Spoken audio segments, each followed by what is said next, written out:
makulong. Pag sila magnakaw, okay lang. Thank you. Yeah? So ito, sunod mga kababayan. Si Magalong. Ano nga ba itong kay Magalong, mga kababayan? Pinaliwanag ni Magalong, mga kababayan, na ever since, hindi daw siya DDS. Ito masakit na katotohanan, Sir John Sarmino. Ito po mga kababayan, ito. According kay Magalong sa Pilipinas Today Post, ito po siya si Magalong, sabi niya dito, never ako naging DDS.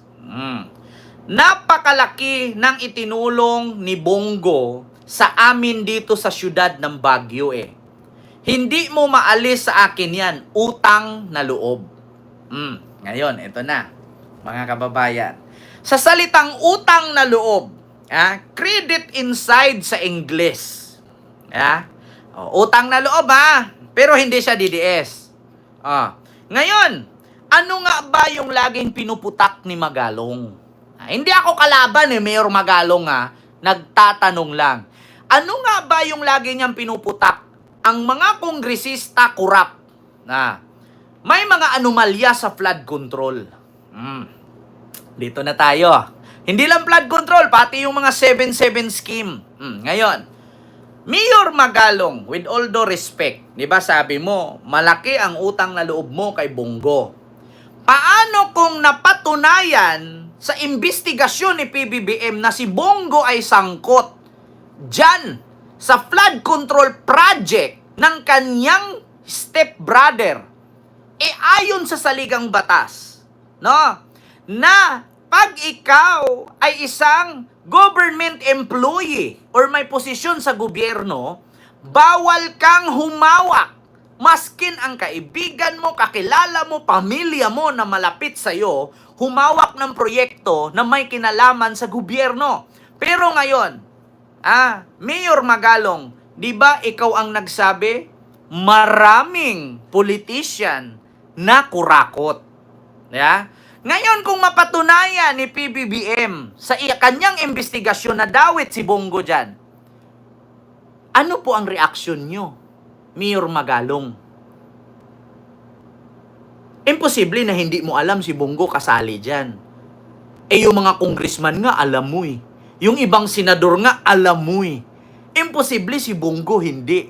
So, kapag malaki ang tulong ni Bongo sa'yo, so sabihin mo utang na loob, sabihin mo hindi kasali si Bongo, ganun ba? Nagtatanong lang po. Di ba? Kasi, according dito, sa panayam ng veteran broadcast journalist na si Christian Isguera, nitong August 19, natawa si Baguio City Mayor Benjamin Magalong ng pabulaanan ang aligasyon ng iilan na siya ay isang DDS. O diehard Duterte supporter ng dating Pangulong Digong. Matapos bigyang diin na never siyang naging DDS, seryoso namang ibinunyag ni Magalong sa mga parihong interview na napakalaki ng naitulong ni Senator Bongo sa kanyang lungsod. Kaya naman tinanaw niya ito bilang utang na loob. Ngayon ang tanong ko, Mayor Magalong, si Bongo ba hindi ba kasali doon sa sinasabi mong sangkot sa anomalyang flood control? Tanong ko lang. Kasi di ba malaki utang na loob mo kay Bongo? So ibig sabihin si Bongo, kung madawit man siya dun sa flood control, so mawawala yung utang na loob mo niyan. At ano po ang reaksyon nyo nun? Diba? Ano po ang magiging reaksyon nyo yon kung sakali? Kasi ang sabi pa naman ng Malacanang, mga kababayan, ito ang sabi ng Malacanang, wait lang. Ito yung sabi ng Malacanang kahapon, mga kababayan, na handa na imbestigahan. Ito wait lang, may ads lang mga kababayan. I think I'm gonna need one more guy. Low power. Cusick, the president called out St. Timothy Construction. Has a company reached out to the DPWH or OP? At ano po yung masasabi nyo sa sinasabing koneksyon ng ilang contractors sa ilang senators like Senator Bongo po? Una sa tanong ay tinanong po natin si Secretary Bonoan, hindi pa po nagre-reach out ang St. Timothy. At patungkol naman po doon sa mga top 15 contractors na di umano may kaugnayan sa mga senador, katulad ni Senator Bongo, paiimbestigahan naman po ito. Katulad na sinabi ng Pangulo, malapit man, kaibigan man, malapit sa kanyang puso, kung nakakasama sa mga anomalyang katulad nito, ito po ay paiimbestigahan at pananagutin ang dapat managot. Kita nyo? Paano yan ngayon, Mayor Magalong? Imposible na hindi mo alam na dawit si Bongo dyan sa flood control. Ikaw nga ang una na nag-voice out niyan na maraming katiwalian sa flood control at sa 7-7 scheme. Sabi ko nga sa inyo kababayan Hirap kasi. Ito, sabi nga ni Percy Lapid, numbers game yan Kahit alam mo ng mali, tapos yung kamalian ay pinagbutuhan ninyong lahat para gawing tama, wala kang kalaban-laban dyan. Kaya, Ma'am Philly Dilutina, mega love shout out. Ito na, mga kababayan. So, ganun na lang ba? Ganun na lang ba, mga kababayan? Porkit nakatulong sa atin, hayaan na lang natin gumawa ng katiwalian. Porkit ba't naging kaibigan natin, absuelto na sa kasamaan. Hindi na ako, in my own, opinion. Halimbawa ba, mga kababayan, sakit na ba ng mga Pilipino ito, na kapag pagdating sa kasamaan, once na kaibigan mo yan, ipagtatanggol mo. Diba? Once na nakagawa ka ng kasalanan, tapos malakas ang kapit mo sa gobyerno, absuelto ka. Totoo ba yan? Diba, mga kababayan? Ito lang mga kababayan, tanong ko lang. Kasi ang dami ko po kasing nakikita.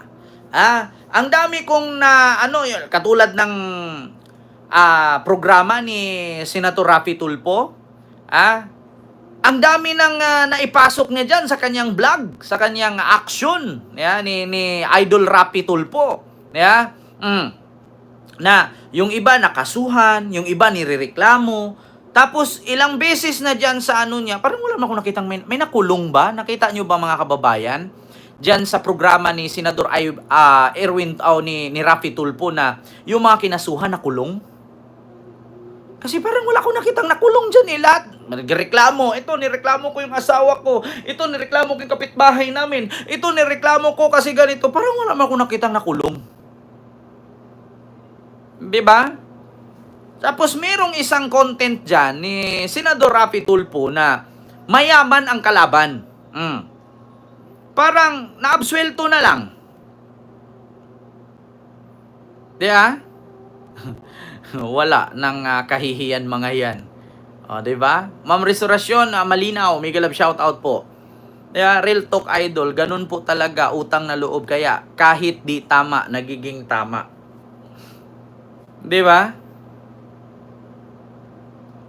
Sinapolis lang nakulong sa kurap.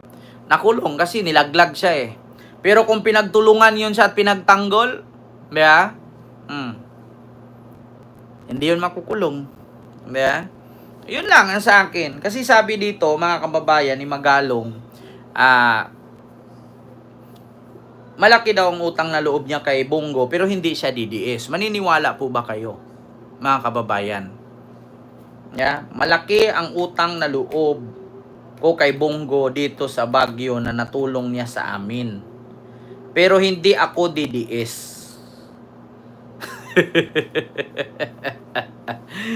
Ay naku, bahala na kayo sa buhay ninyo, mga kababayan. Basta ang sa akin lang, Mayor Magalong, kung malaman mo at malabas man ang investigasyon ni PBBM na sangkot si Bongo dyan, baka mawala na yung utang na loob mo niyan.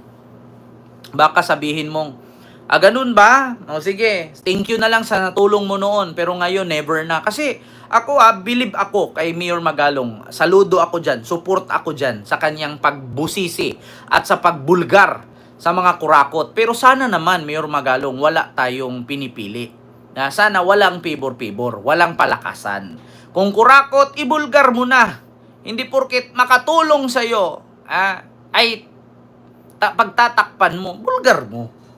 Saludo ako dyan, hindi natatakot. Ayaw nga daw niya mag-sorry sa mga kongresista. Kasi nagsabi lang daw siya ng totoo. Pero, yung totoo lang.